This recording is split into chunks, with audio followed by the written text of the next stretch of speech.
Assalamualaikum warahmatullahi wabarakatuh. Kami dari kelompok 2 kelas 635A06 dari Universitas Bina Sarana Informatika Kalimalang. Kami akan mempresentasikan hasil penelitian kami yang kami buat untuk memenuhi nilai UAS mata kuliah Sistem Informasi Akuntansi. Kami akan mempresentasikan mengenai penginputan transaksi berbasis komputerisasi pada perusahaan Alfamart. Kami beranggotakan 3 orang, yaitu yang terdiri dari Rosyana Rashid, lalu ada Agassi Dwi Nanda Kusuma, dan saya sendiri, Sofyanita Nadia Eka Damayanti. Pertama yang akan kita bahas yaitu ruang lingkup penelitian. Ruang lingkup penelitian kami berfokus pada hubungan antara perusahaan retail khususnya Alfamart dan sistem informasi akuntansi. Alfamart tidak hanya berperan sebagai penyedia produk kebutuhan sehari-hari, tetapi juga sebagai penyedia layanan jasa yang relevan dengan kebutuhan modern. Sistem informasi akuntansi memiliki peran penting dalam membantu perusahaan mengelola transaksi keuangan secara efisien. Melalui inovasi dalam sistem informasi akuntansi, Alfamart mampu mengelola data keuangan dengan lebih terstruktur dan akurat. Penelitian kami mengkaji sistem informasi tersebut melalui studi literatur dan wawancara karyawan, dengan batasan pada aspek internal, khususnya pengelolaan data keuangan Alfamart. Hasil penelitian ini diharapkan memberikan pemahaman yang mendalam tentang pentingnya penerapan sistem informasi akuntansi dalam mendukung operasional perusahaan retail. Lalu, gambaran umum perusahaan. Alfamart adalah salah satu jaringan minimarket terbesar yang ada di Indonesia. Perusahaan ini bergerak di bidang retail, menyediakan berbagai produk kebutuhan sehari-hari seperti makanan, minuman, produk rumah tangga, kosmetik, alat tulis, hingga produk elektronik kecil.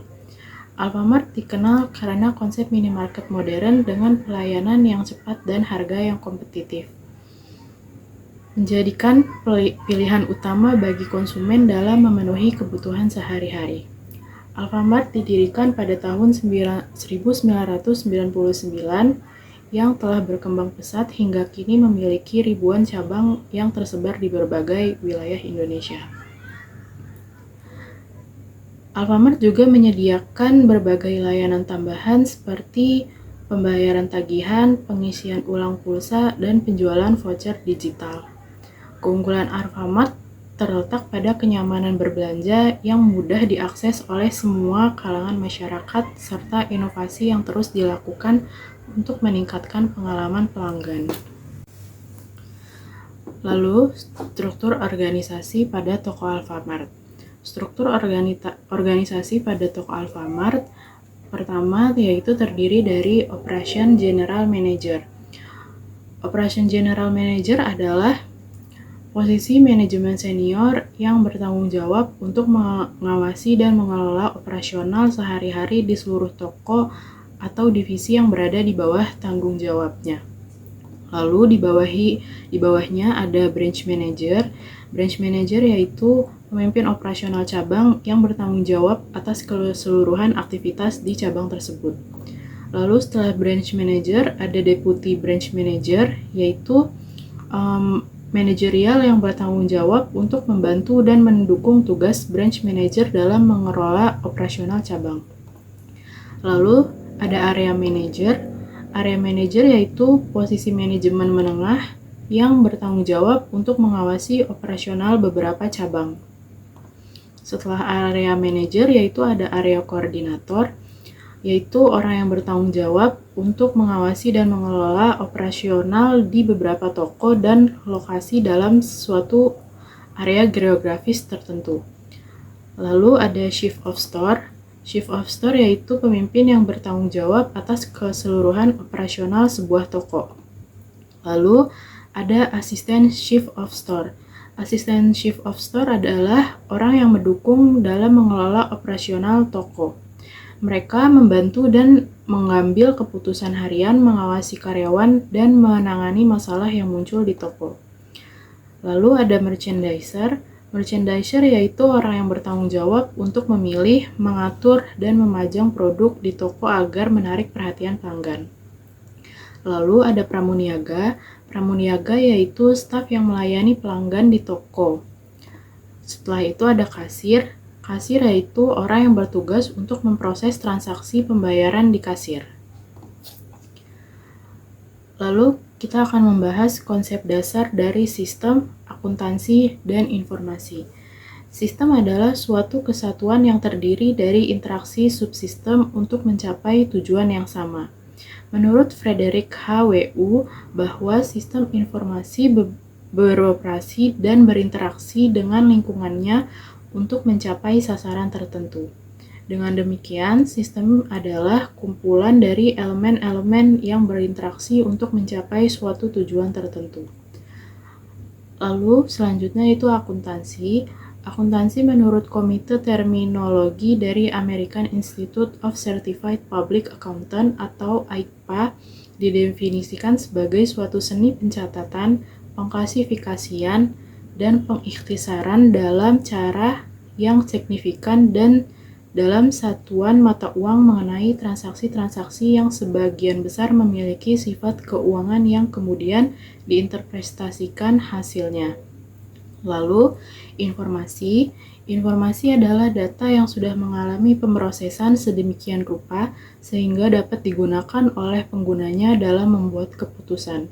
Setiap pembuatan keputusan yang rasional membutuhkan informasi sehingga memperoleh hasil yang optimal dalam kondisi pada saat keputusan itu dibuat.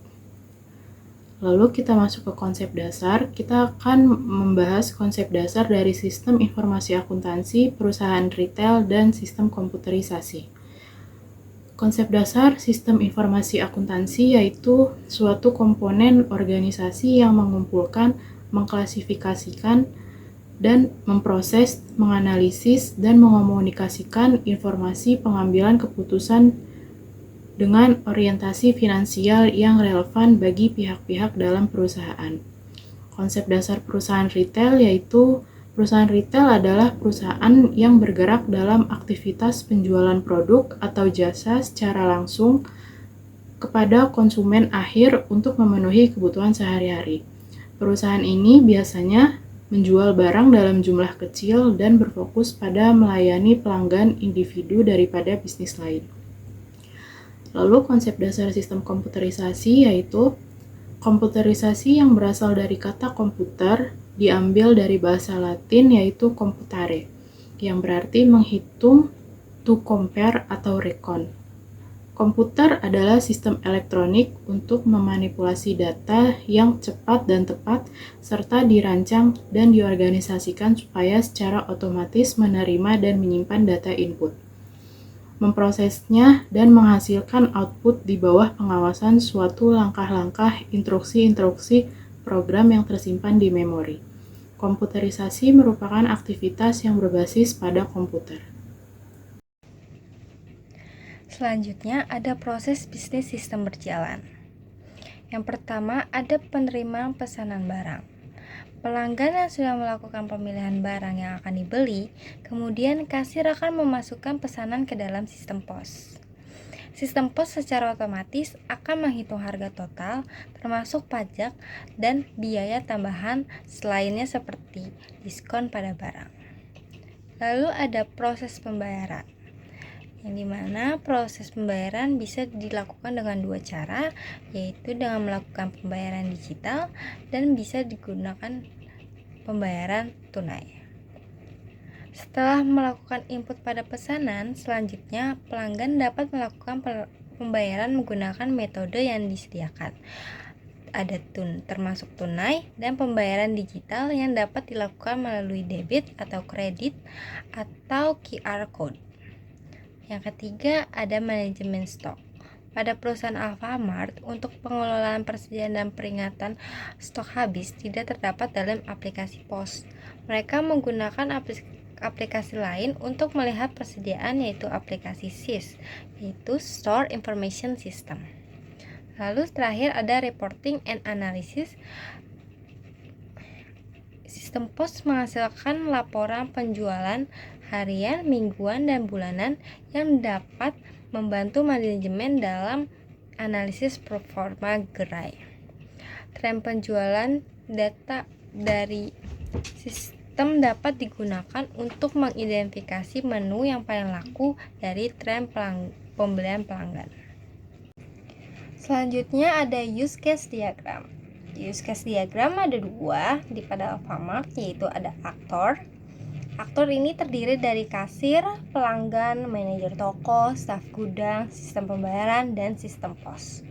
Lalu pada use case terdiri dari proses pembelian, pembayaran, manajemen stok, penerimaan barang, laporan penjualan, dan pemantauan promosi. Selanjutnya ada activity diagram. Pertama-tama, kita menginput data produk, lalu pelanggan akan membeli produk, lalu kasir akan memindai barcode produk yang akan dibeli pelanggan, lalu sistem pos akan otomatis memberikan totalan barang belanjaan, lalu pelanggan membayar. Nah, lalu update sistem, pengurangan stok secara real time karena yang sudah dibeli. Lalu ada cetak stroke pembelian, monitoring stok, lalu permintaan restock ke gudang, dan lalu laporan penjualan harian. Dan terakhir ada kirim laporan ke manajemen pusat. Selanjutnya, spesifikasi sistem berjalan. Yang pertama ada spesifikasi bentuk dokumen masukan, yang dimana ada pembelian pelanggan. Dokumen ini merupakan input pertama yang diperoleh dari pelanggan yang dapat dimasukkan ke dalam sistem melalui kasir menggunakan aplikasi POS. Lalu ada informasi pelanggan. Jika ada promo atau diskon khusus yang mengharuskan informasi pelanggan seperti nomor, telepon, atau ID member, dokumen ini juga dapat dimasukkan ke dalam sistem untuk memvalidasi kelayakan promo. Selanjutnya, yang terakhir ada bukti pembayaran. Dokumen berupa struk sementara yang akan diverifikasi setelah pembayaran dilakukan oleh pelanggan. Ini bisa berupa tunai, kartu debit, atau pembayaran digital. Selanjutnya, yang kedua ada spesifikasi bentuk dokumen keluaran. Dokumen keluaran terdapat dari struk penjualan, yaitu setelah transaksi selesai maka aplikasi POS akan mengeluarkan struk pembelian yang mencakup detail, nama toko, alamat, dan nomor telepon, nomor transaksi, waktu transaksi, dan identitas kasir. Daftar barang yang dibeli, nama, jumlah, harga, satuan atau dan total harga, informasi tambahan seperti diskon, pajak jika ada, dan total pembayaran dan ucapan terima kasih atau informasi promosi. Lalu ada struk pembayaran tagihan, yaitu bukti pembayaran pelanggan untuk transaksi selain pembelian barang seperti pembayaran tagihan air, pulsa, atau transaksi digital lainnya. Informasi detail pelanggan, yaitu ada nomor pelanggan atau nama layanan yang dibayar, jumlah yang dibayar, biaya administrasi, dan total pembayaran. Lalu ada laporan penjualan harian, yaitu sistem POS secara otomatis akan menghasilkan laporan penjualan harian yang mencakup total penjualan hari itu, jumlah transaksinya berupa tunai, kartu atau e-wallet, data barang terlaris dan jumlah stok yang keluar, dan data pembatalan transaksi atau void. Lalu selanjutnya ada nota retur barang. Dokumen ini dikeluarkan untuk bukti pembelian barang oleh pelanggan seperti data yang dikembalikan berupa nama barang, jumlah, alasan retur, informasi pelanggan, dan kasir yang melayani. Lalu ada dokumen transaksi internal, dokumen yang berisi tentang pengolahan logistik dan inventarisasi barang seperti penerimaan barang, transfer antar toko, atau pengembalian barang ke gudang pusat. Meliputi informasi barang yang diterima atau dikirim, kode barang jumlah, asal atau destinasi barang, tanggal transaksi, dan pihak yang bertanggung jawab. Lalu ada kuitasi manual, bukti pembayaran manual untuk keperluan khusus seperti donasi program CSR. Lalu yang terakhir ada rekap transaksi. Laporan rekap transaksi, dokumen yang berisi rekapitulasi transaksi untuk shift tertentu atau akhir hari operasional, meliputi total transaksi, metode pembayaran, jumlah item terjual, dan detail lainnya sesuai kebutuhan operasional toko. Selanjutnya ada spesifikasi sistem komputer. Dalam pengertian umum, sistem point of sale POS adalah sistem yang digunakan untuk mengelola dan memproses transaksi penjualan di lokasi tempat barang atau jasa yang dijual. POS menjadi titik di mana pelanggan dapat menyelesaikan pembelian baik dengan pembayaran tunai, kartu, atau metode lainnya. Sistem POS juga mencakup perangkat keras, perangkat lunak, dan prosedur yang digunakan untuk mendukung operasional penjualan di berbagai jenis bisnis seperti retail, restoran, atau jasa lainnya. Selain itu, POS juga memiliki kelebihan. Pertama, efisiensi operasional untuk mempercepat proses transaksi dan mengurangi kesalahan manual. Kedua, keakuratan data, yaitu untuk data penjualan dan inventaris tersimpan otomatis dan terintegrasi. Yang ketiga, kemudahan pelaporan. Laporan keuangan dan penjualan dapat diakses dengan cepat. Yang keempat, pengelolaan stok, di mana ini untuk mencegah kehabisan stok atau kelebihan stok barang. Yang kelima yaitu ada layanan pelanggan lebih baik. Ini untuk memungkinkan promosi atau personalisasi layanan berdasarkan riwayat pelanggan. Sistem POS juga memiliki fungsi utama. Pertama, pemrosesan transaksi, yaitu untuk merekam data penjualan barang atau jasa dengan cepat dan akurat. Yang kedua, manajemen inventaris untuk melacak jumlah stok barang secara real time. Yang ketiga, pelaporan dan analisis untuk menyediakan laporan keuangan, penjualan, dan performa toko. Yang keempat, loyalitas pelanggan untuk mengelola program diskon, promosi, dan data pelanggan. Yang kelima, integrasi pembayaran untuk mendukung berbagai metode pembayaran baik secara tunai, kartu, atau digital. Selanjutnya dalam spesifikasi sistem komputer ada hardware. Hardware ini adalah perangkat keras yang diperlukan untuk mendukung sistem POS, yaitu pertama ada komputer atau terminal POS untuk mengoperasikan perangkat lunak POS. Yang kedua, printer stroke untuk mencetak bukti transaksi pelanggan. Ketiga, ada scanner barcode untuk membaca kode produk dan mempercepat proses input data. Yang keempat, ada cash drawer atau laci uang untuk menyimpan uang tunai, koin, dan dokumen transaksi. Yang kelima, ada display pelanggan, yaitu untuk menampilkan informasi transaksi kepada pelanggan. Yang keenam, ada mesin EDC atau Electronic Data Capture untuk memproses pembayaran kartu debit atau kredit. Selanjutnya ada software. Software ini digunakan untuk mengelola transaksi penjualan, inventaris barang, data pelanggan, laporan keuangan, dan fungsi lainnya yang mendukung bisnis. Selanjutnya ada pokok permasalahan. Sistem point of sale di Alfamart seringkali menghadapi beberapa permasalahan utama yang dapat mempengaruhi efisiensi. Berikut adalah beberapa permasalahan yang terdapat dalam sistem point of sale di Alfamart. Pertama, ada kesalahan input data transaksi. Kesalahan menginput data merupakan masalah yang umum karena karyawan mungkin salah memasukkan data pesanan atau pembayaran ke dalam sistem, yang dapat menyebabkan ketidaksesuaian dalam laporan penjualan. Yang kedua, ada gangguan jaringan atau sistem offline. Gangguan pada jaringan juga bisa terjadi jika sistem POS tergantung pada sistem koneksi internet yang terputus, sehingga menghambat operasional pada Alfamart.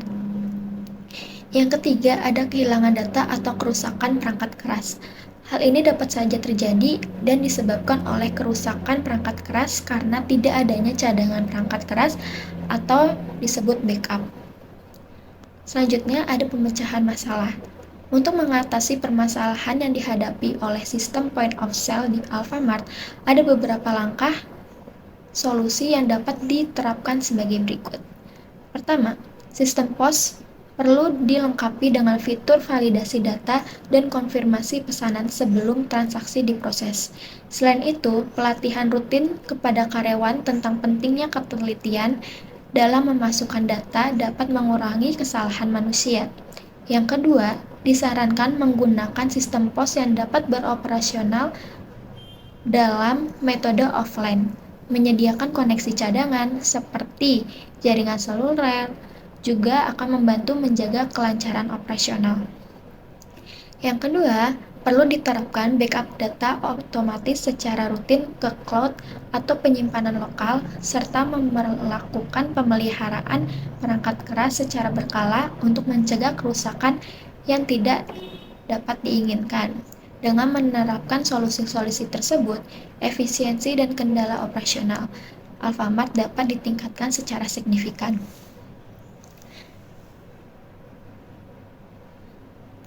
Selanjutnya ada kesimpulan. Sistem point of sale adalah salah satu teknologi yang sangat penting dalam mendukung kegiatan bisnis masa kini, terutama pada bidang retail, restoran, dan jasa lainnya. Alat ini tidak hanya berfungsi untuk menjalankan transaksi, tetapi juga sebagai solusi komprehensif yang membantu dalam mengelola persediaan, laporan keuangan, analisa penjualan, dan manajemen pelanggan.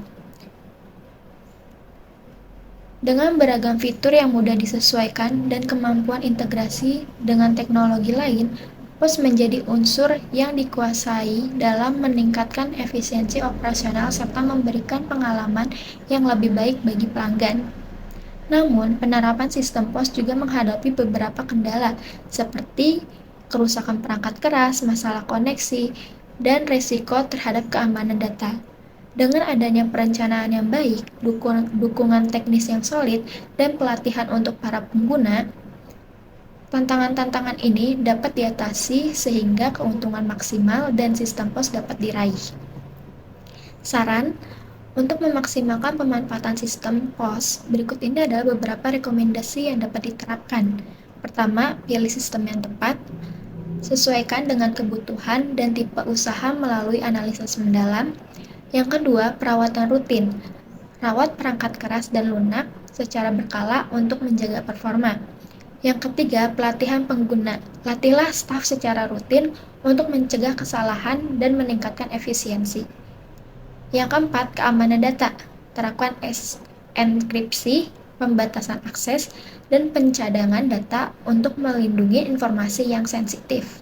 Dan yang kelima, evaluasi berkala. Pantau kinerja sistem untuk mendukung produktivitas, efisiensi, dan keputusan pelanggan.